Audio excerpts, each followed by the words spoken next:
But if I just place this like this and come in here, um, this would sort of work from the top.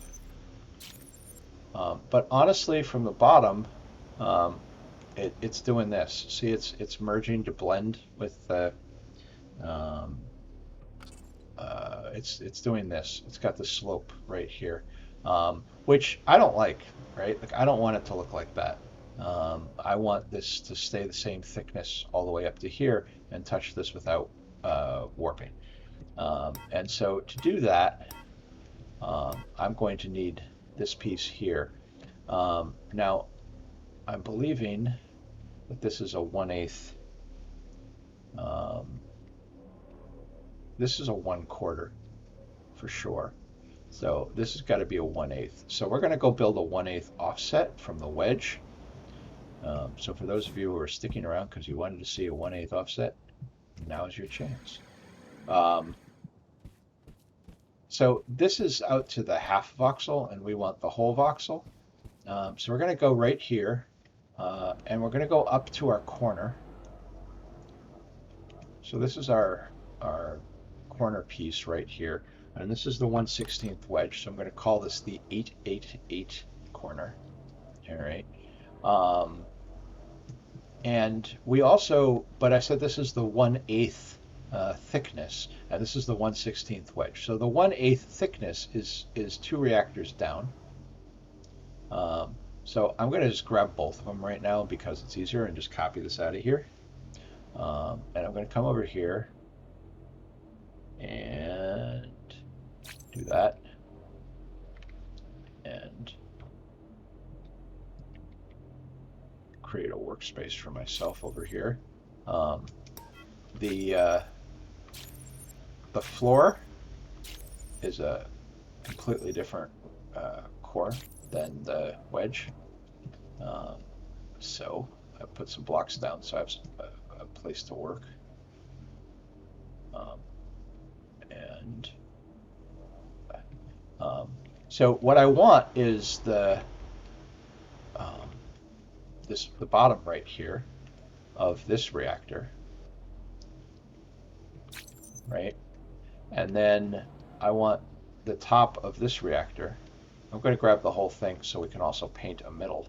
But this is going to get me a thread, right? What I call a thread. So there's a 1/8 thick thread. And just for giggles, let's take this over here and make sure that I'm right about the thickness.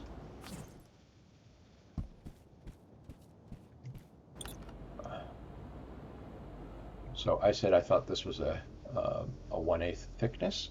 So we're going to just take our reactor and come down and move it over right here so we can see. And you'll see that my reactor is settling nicely on the right above, in the same planes there. So I'm right. That is a 1/8 thickness, and therefore we have the right reactor.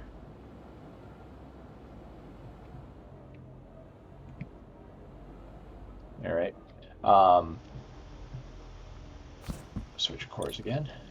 So now what we're going to do is extrude this. There's a lot of ways to extrude stuff.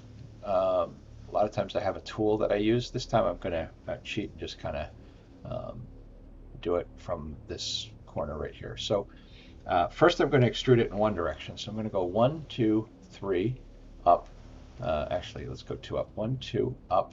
And I'm going to come over 1 and place it in the air, and back 1 and place it in the air. All right. And so that's extruded this out in this direction. And if I'm really careful, maybe I can grab that. And if I can't, I'm going to take this, go there, and copy that piece out that I just created, and undo twice to get rid of the garbage in the middle there. And then paste this back down again. But rather than paste it just down by itself, so there, that is the extrusion in one direction, right? But now I want to extrude it the other direction. So I'm going to place it here. I'm going to place it there. That's going to extrude it in the other direction. And again, I'm going to copy the piece that I want, like that, and undo there to get rid of that. And paste that right there. All right. And so that's in my clipboard. And if I actually, well, all right. So, and then I'm going to do that, repeat that process again, sort of, because I want the, and I could have copied it out, but it's actually faster in my mind to kind of repeat the process. 1, 2. So again, I'm going to go over one and place it, and back one and place it, and put a second handle so I can grab it, and copy that, and then undo until I get rid of those pieces that I had there, and then down. So now I have the piece that is the line right here. And I've extruded this one in 2 different directions, and this one is just extruded in the one direction. All right. And the reason is that I kind of want to make this a piece, well, it'll make sense in a second. So now I can take that, and we'll put one reactor there, and we'll do that too. So now we've got them in reactors. And the other piece that we currently don't have that we want is this as a flat. We kind of want this other corner, and we need it as a flat. So I'm going to take this whole reactor right here and copy it and paste it right there. So I've got still have the corner. Then I'm going to grab just these 2 corners right here. I'm going to spin them around a couple of times to get rid of a bug. And then we're going to spin once, come up.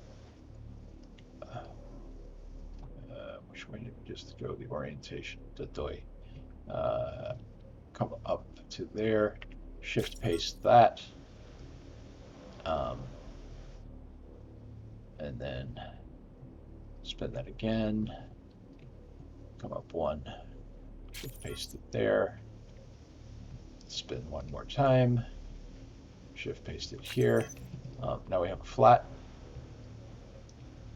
All right, and then we can combine all these pieces to get the piece that we actually want. So the first thing we want is this corner.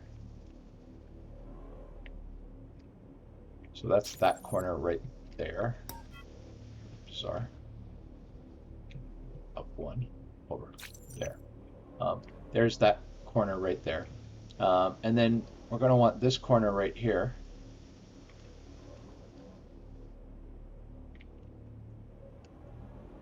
And this corner is here, and we go up 1 and over to there. So there's that corner. And then this one right here is not the double offset, it's just the offset in the one direction. And we're going to rotate that so it's at the right orientation. And we're going to put it there. And then we're going to do the inverse flip. So I'm going to hit R just to flip it, and then rotate that so it's the right orientation, and place it there.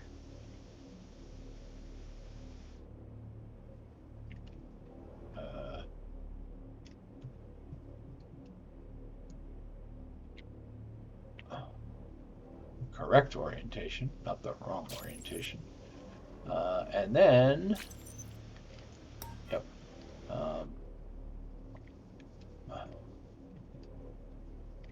that, and up, and there. All right, so there's the piece that we want. And basically it's this voxel extruded out in both directions, but it's a square, right? And this piece is the really useful piece that we're going to want to play with. And we can now come over here.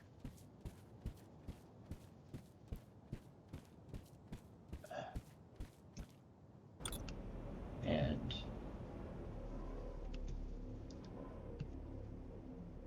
thank you, Digital Blues. And undo that. So now this one, what material am I working with here? That is the galvanized black iron, and so let's do that. Galvanized black iron. And get the orientation right. And if I put this piece right here, the actual voxel is right there, and that's touching something that's the same size, right? On the underside now, though, you see there's actually an air gap here. It's this voxel being stretched out to here. So because there's an air gap here, this comes out nicely, touches that, but doesn't distort because it's not actually there. And that is what I want on the underside. And sure, that means I'm being really picky. So the good news is now for the rest of it, because we have this piece, if we just go here and we place it, the resulting piece, if I copy this out, because of paste dominance or because of existing dominance, right, it's trimming it. So now I have this piece, and I could have just kept placing, but we can just run this all